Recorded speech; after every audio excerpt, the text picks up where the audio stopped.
Hello and welcome to Inspired Earth. It's been a couple weeks and I'm sure that a lot of people are wondering what happened, and thank you to the people that had reached out. I had just gone through two really big losses back to back and was kind of just needing some time to process everything, and now I'm back and we're recording an episode, and that's good. Thank you to everybody that had reached out. Like I said, so we're going to be talking about something a little bit heavier today in that regard, because I think that a lot of people are also dealing with similar types of things. Maybe not the exact type of thing that I was dealing with, but everybody's dealing with a lot of strong emotions, and that's definitely what I had been going through, was some really strong grief and loss. And grief is probably one of the hardest human emotions, so I'm sure that you guys are understanding about me taking some time off to come back and have an inspired outlook. So we're going to be talking a little bit about dealing with emotions, and as well, I have to say just right off the bat, kind of in the same vein, because of what's going on nationally for about 2 weeks now, is, and I can't speak for any location other than just me locally, because I haven't been to any of these other locations and like seen this sort of stuff, because what I'm about to talk about happened locally. But and this is just a side thing. This isn't really involved with what happened with me. This is just what I saw that was unrelated. But the use of force on peaceful protesters, and people can have all sorts of feelings about what's going on, but when it comes down to the legality of people having a drum circle at UT Austin and having people with military gear come in and beat up the drum circle that's like an anti-war protest, and then drop all the charges after they beat everybody up, because nobody was breaking the law, and they came out and said, oh, well, it turns out that you guys weren't breaking the law in your drum circle when we came in and beat everybody up.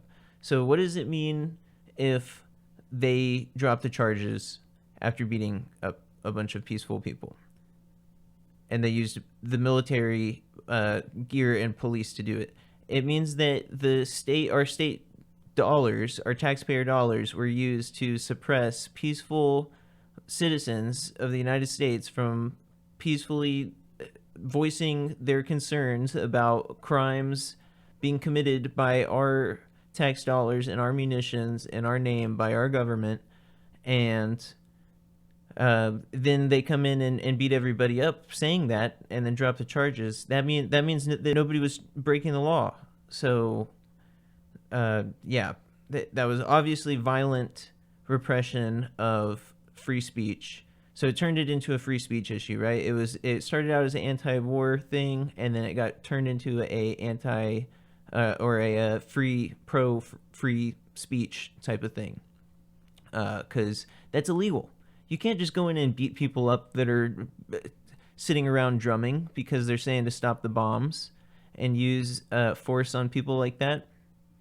And that was just one day, but I just had to get that out there. I had to say that the use of force on peaceful people is not acceptable, and we should all be horrified by that, and upset. And that kind of leads to what I'm talking about.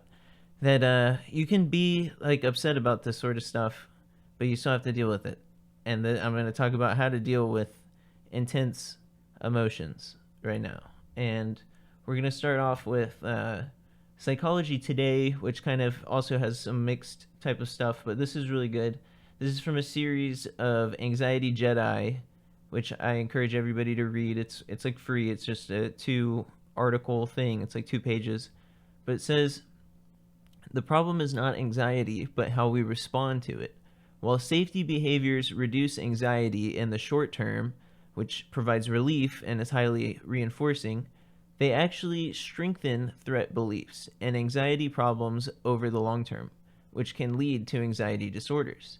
This is because when we quickly move to escape a situation that our brain is misinterpreting as threatening, we can't learn through experience that the threat is not real or as bad as we imagine.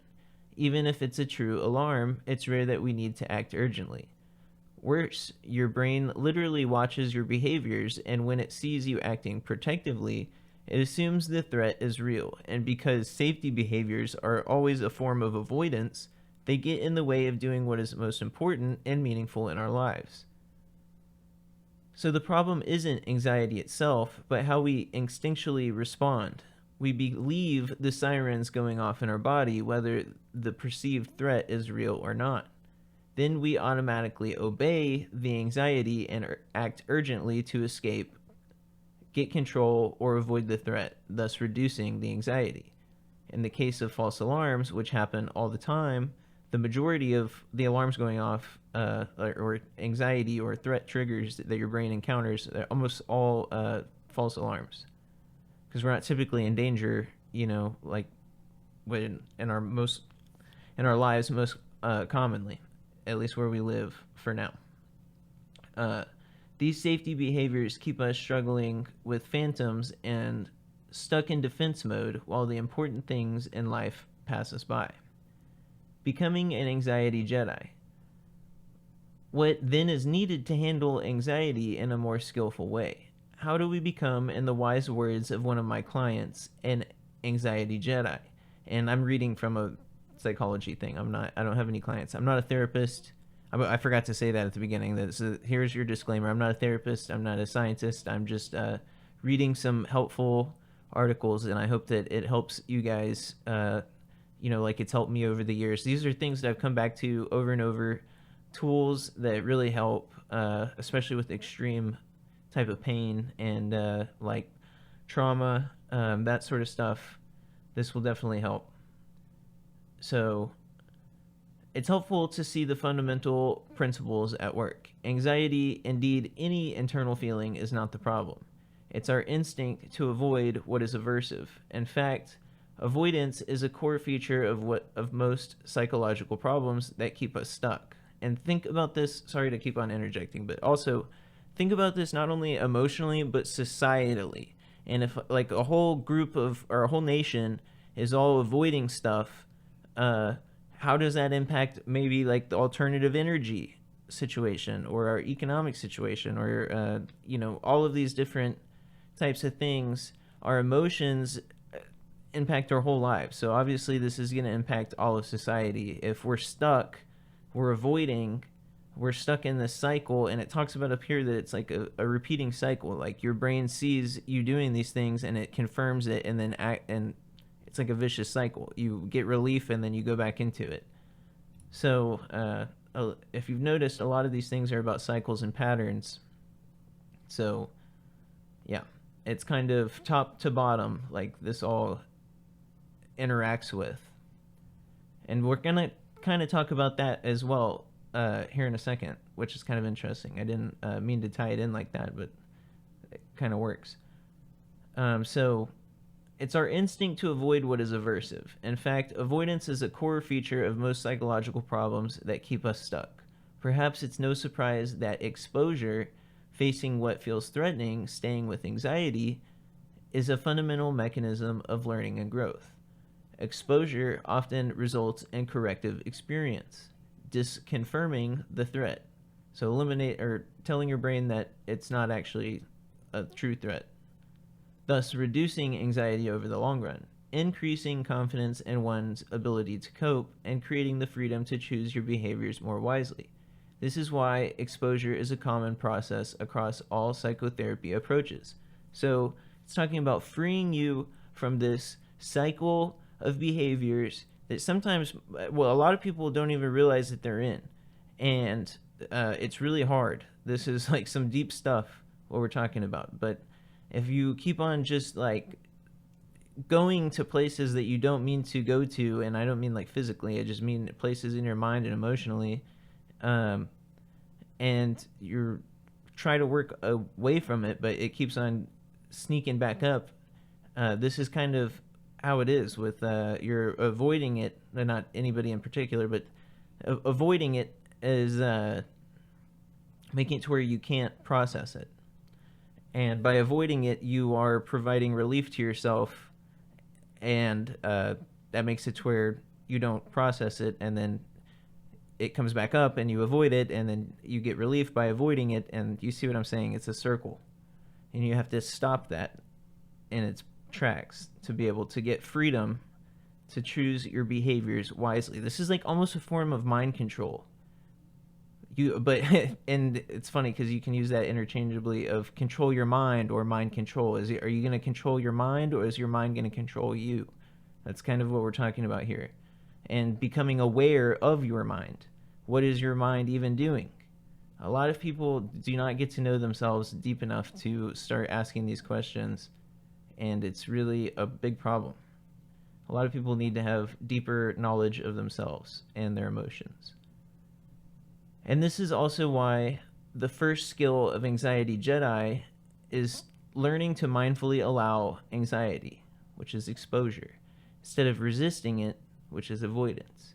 Now that you understand how your adaptive alarm system works, this is the end of the article, so people can go back and read this. This knowledge can give you the courage to ride through the anxiety storm.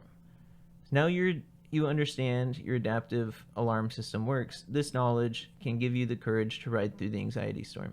All of those bodily sensations, feelings of fear, and urges to escape that accompany the anxiety alarm are very uncomfortable, but they are not dangerous or unhealthy. The practice of allowing anxiety starts off as distress, tolerance, gritting your teeth, but as you bring more awareness, curiosity, and kindness to the experience, you will learn to accept anxiety in the moment whenever it arises. Without this acceptance muscle, anxiety will always propel you to do your safety behaviors, which safety behaviors is talking about avoidance. So you're not progressing.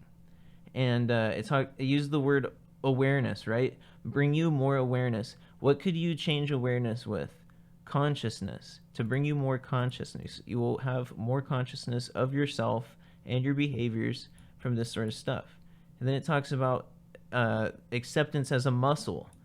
And that's why it's so hard at the beginning, because you have to strengthen it and get used to gritting your teeth and the tolerance of the distress. And it's like a paradox, a contradictory paradox, that the more distress that you allow yourself, the easier it gets, and the less distress that you have. It's really paradoxical, but that's basically what we're talking about. And talking about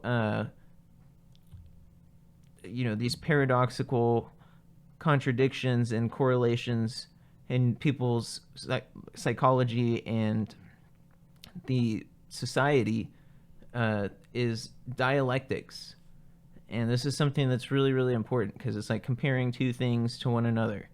And it's used in psychology with dialectic behavioral therapy, which this is just like a little webpage describing it. Emotion regulation is the dialectic behavioral therapy module that teaches how emotions work. It provides skills to help manage emotions instead of being managed by them, reduce vulnerability to negative emotions, and build positive emotional experiences. The best way to get rid of painful and negative emotions is to let them go. Letting go of emotional suffering associated with negative emotions is not the same thing as letting go of the emotions themselves. While we can't really let go of the emotions themselves, letting go of the suffering is a process that we can learn. Letting go does not mean pushing away or stifling the emotions. The emotions are valid and represent experiences and interactions that were or are painful. In learning to let go of your emotional suffering, you must use the mindfulness skills that you have practiced before. The observe and describe skills, which this is stuff that you'll have to Google. It's talking about other like workshops and stuff through this page. You get some distance from your emotions to stand back and observe them. If you can get distance, you can see them more clearly. By looking at your emotions, you are exposing yourself to them by looking and describing and not necessarily acting on them and not being swallowed by or overwhelmed by them. So that's really key, is just by looking at your own emotions, you're exposing yourself to them. And if you think about what cognizance means, you're cognating your emotions, you're processing them, and then it says looking at your emotions. So you're having an emotion and you're looking back at it. That's almost like recognating, recognizing. You're recognizing, recognating. That's what we're talking about, which is just like such a funny term of word. Recognizing your own emotions. Like, it's funny that people will go through their emotions, but they don't recognize what they're actually going through. They just are almost like blindly going through it. And it's not a judgmental thing because this is like autonomous. Your brain just automatically does this. It's like a survival instinct. So getting out of a autonomous mindset is extremely difficult. This is like the Matrix again. This is about freeing your mind, breaking through the molds of consciousness of what is even possible and who you are and what your brain can do, or what reality even is. Because whenever you start realizing that all of your behaviors are being controlled by emotions that you're not even processing, are you even really in control of your own behaviors at that point? And who is in control of those behaviors if it's not you? I mean, these are some like really deep questions that everybody has to go through. It's like a natural thing. I'm laughing because you also come back to it. Like you'll process it and then you'll end up coming back to it again. But so by looking at your emotions, you're exposing yourself to them, and by looking and describing, not necessarily acting on them and not being swallowed by them or overwhelmed by them. Trying to get some distance from a painful emotion that you have, put it over there and look at it, maybe as if it was on a screen or a stage. Describe in words what the experience of that emotion is like. This also helps to give you distance and perspective. So if you're ever having like extreme emotions, this is some tools that you can use. You can sit and look at your own emotion rather than avoiding it. And we will talk about what that does here in a second, what the end result of that is. But we're still talking about processing it and the dialectics of it. So acceptance is not approval. In dialectical behavioral therapy, we talk a lot about dialectics, as in dialectical. This means looking at two different ideas, principles, interpretations, or points of view and balancing them against each other. Then you may choose one or the other, or to decide to live with both or some mixture of both. Some examples of dialectics are changing versus not changing, good versus bad, wise mind versus emotion mind, talking versus being silent, acceptance versus approval. When you learn to accept your negative emotions, you begin to let go of the hold they have on you and the suffering that they can cause you. Accepting your emotions, letting yourself realize that you have these emotions and that they are real and valid, is not approving of your suffering or approving of the events that preceded these emotions. You do not have to approve of our negative.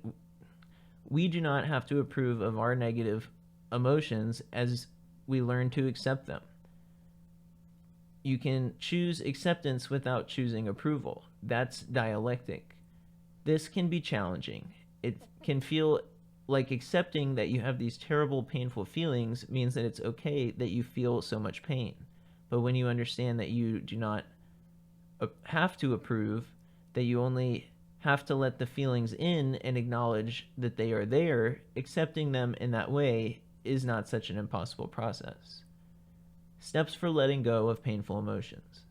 Observe your emotions. Acknowledge that the emotion exists. Stand back from it and get yourself unstuck. You may find it helpful to concentrate on some part of the emotion, like how your body is feeling or some image about it. Practice this particular skill. It says what skill. I've never taken this course that they're talking about, so I don't know what that is. Don't let yourself get sucked into emotion. Keep it just far enough away that you can observe without getting swept away. Experience your emotion fully. Try to experience your emotion as a wave coming and going. Don't try to push the emotion away. That makes it bigger, and it increases your suffering. Don't reject the emotion. At the same time, do not hang on to the emotion. Don't rehearse it over and over to yourself. Don't escalate it or make it bigger. Sometimes when you feel a very painful emotion like anger or deep grief, you hold on to it or intensify it, making it stronger or bigger in your efforts to deal with it or to try to give it your full attention. Try to not do this and just let it be. Remember that you are not your emotion. You are not your emotion, and your emotion is a part of you but is not all of you. You are more than your emotions. Do not necessarily act on the emotion. Having the emotion does not mean you have to act. You may just be sitting with the emotion. Often acting can intensify and prolong the emotion. That's really important. A study just came out and said that, or showed that that people that act out in anger, like in rage rooms and stuff, actually are not getting rid of their anger. I mean, that's like super individualized and I feel like generalized, but it's on the same psychological and physiological type of thing, that if you're like raging out, you're intensifying the emotion. So you're not escalating your brain, you are escalating it. So remember times when you have felt different in order to remind yourself that emotions change and you are capable of variation. Notice your feelings are having at the same time you are feeling the strong emotion. Respect, love your emotions. Practice loving your emotion. This can be a difficult concept. Why would you want to love painful emotions? Don't judge your emotion. It's not good or bad. It's just there. There are no bad emotions, just emotions. Anger, fear, sadness are all painful emotions, but they are not bad. Everybody has them, and they are just as valid as the happy emotions. Practice a willingness to experience and radically accept your emotions. Talk to yourself and your emotions kindly. So, wrapping up at the end of this one right here is it talks about this is difficult stuff. It takes time and a lot of practice to get the hang of it, and more practice to get it to be a natural response to pain. One small thing you can try, and try it in a simple situation. Try using the above steps in the following scenarios. How do you feel when the mail is late? How do you feel when you lose something important? How do you feel when you get scared watching a movie? And ask yourself other scenarios of how are you feeling and why during triggering uh, moments, and you may be surprised at what you're actually feeling. It might not be what you think, which is really strange. But here we have with some more on dialectical behavior therapy, talking about emotions and mindfulness and like what to do with your emotions during these intense moments. And that actually has to do with Buddhism too. I'm not sure if anybody's ears are ringing on that, but this has very similar things to do with Buddhism, which is pretty interesting. Talking about how holding on to attachments will cause pain, and you have to just let go, and letting go is what gives you relief, which is kind of interesting. But a surfer doesn't fight the powerful ocean wave. He moves with the wave riding its natural tide. Riding the wave is a psychological practice of surfing your own powerful and negative emotions. Fighting emotions such as sadness and anger delays the acceptance of these emotions. Riding the wave is about allowing your emotions to be with you and without acting ineffectively. Like a tidal wave coming and going, you will get back to a place of calm rather than emotional turmoil. Riding the wave is part of a larger behavioral psychotherapy model called dialectical behavioral therapy. Originally designed to treat patients who were suicidal, exhibiting self-harm behaviors, as well as borderline personality disorder, now dialectic behavioral therapy is designed to treat depression, eating disorders, anxiety, and other mental health challenges. The overall goal of DBT is helping clients create a life worth living. Anyone can benefit from utilizing DBT skills. Just as the waves in an ocean change, so do your emotions. Like waves, your emotions might be calm and peaceful one moment and at another rocky and unpredictable. In times of distress, one can experience emotional hyperactivity, also known as dysregulation, and cope with intense emotions in harmful or ineffective ways that can make the situation worse and cause someone to neglect long-term priorities, goals, and values. So, once again, reflect on that societally, as like all of America or all of humans are not dealing with our emotions, and we are avoiding the bad stuff and neglecting our long-term personalities, goals, and values, like the planet and our communities, and that sort of stuff. So this is kind of an example of how individual change affects social change, and how if we can get these skills out to people to where they have better coping mechanisms, then they will be able to respond better to things. When you become dysregulated, it's challenging to control and manage intense emotions. You may be flooded and inundated with feelings and harmful urges. There may be a feeling of hopelessness as the emotions are too overwhelming to deal with. This is when riding the wave comes in handy. Urge surfing or riding the wave involves observing and coping with the experience without trying to change it. The more frequent tendency is to escape and or attempt to fix an uncomfortable state of being. So riding the wave, sitting with the discomfort, may seem unnatural.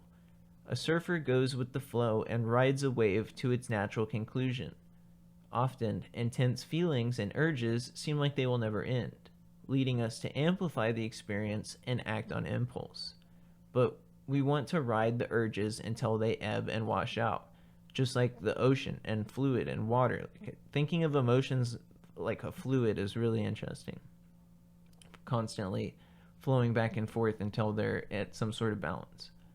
Riding the wave allows one to sit with his or her discomfort, sorrow, and pain instead of fighting the feeling by acting impulsively and engaging in harmful and self-destructive behaviors. Although it can seem counterintuitive, accepting painful emotions allows for freedom from suffering. Although this skill may not make depression or anxiety go away, it's a tool to help one thoughtfully problem solve. When a person learns to acknowledge pain rather than escape it, they can be in a mindset to clearly see and reach out and get help. It's challenging to accept our thoughts and manage our emotions, but if we can learn how to ride the wave, we can prevent our urges from dictating our behavior. We can be more secure knowing that we have control over our behavior and learning how to make wise decisions to enhance productivity in our everyday life experiences. John Kabat-Zinn says, "You can't stop the waves, but you can learn how to surf. Just as a surfer might experience fear as the wave approaches, fear may also come over you. But rather than being engulfed by the wave, you can help yourself climb onto your board, paddle into position, and stand firmly and catch a ride as the wave approaches. The wave no longer takes you down, and you can ride the wave back to the safety of the shore." So that's something that I come back to regularly, is the concept of riding the wave. And whenever you have major life changes that are permanent and there's no way to change things, you just have to ride the wave. And we've talked about the concept of how change is constant. The universe is constantly changing, so you have to lean into that change, even whenever it's painful and even whenever it's scary and you don't know what's on the other side. And I'm trying to do that right now. We all are, and we all are in different depths of it, but people have come up and down, and I'm sure people have come out of stuff just like I have. We all go through different types of stuff. So I'm happy to be back, and I'm glad that I have made this, and I hope that this helps some other people. I know it's kind of impromptu, and I will put the resources there for the Anxiety Jedi for you to read it. Maybe I'll read it at another episode or something. I was just going to try to keep this one short. But yeah, if you just type in Anxiety Jedi Psychology Today, you'll be able to find that. And if you want to learn more about the wave process and distress tolerance, you can just type in riding the wave. I'm on this ericaslighthouse.org. I have no idea what this website is, but this one little public article they have is really good. I cannot endorse this program. I don't even know if it is a program, but I don't know anything about this thing. I just read the part about riding the wave, and I really like that. And I encourage other people to read up on this stuff too. It's one of those types of things that you can't just read one website or two even and get a handle on it. It's one of those things, for me, at least for me personally speaking. This is like something that you need a lot of different websites, a lot of different perspectives, watching videos, listening to like podcasts of other people talk about it, and it all just starts to click together.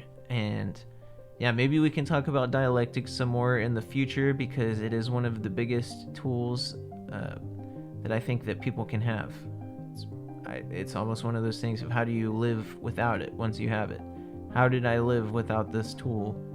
And I think if anybody feels that way about what I just said, then this was a success. And I hope that you guys get out there and really just kick butt, and accomplish everything you want and be the people you want. Don't let anybody tell you that you can't do something, or that you're not worth it, or anything like that, or let your emotions keep you down and feel like you're trapped and you're never gonna escape one particular situation. You can ride the wave process and analyze your situation with the dialectics right, and you'll come up with a better outcome than you would have otherwise. And with that, I'm just going to close it out, and I hope that you guys enjoyed it. And I'll make some more stuff coming up now that I'm back. I'm looking forward to making some more stuff. And y'all be safe out there. Take it easy.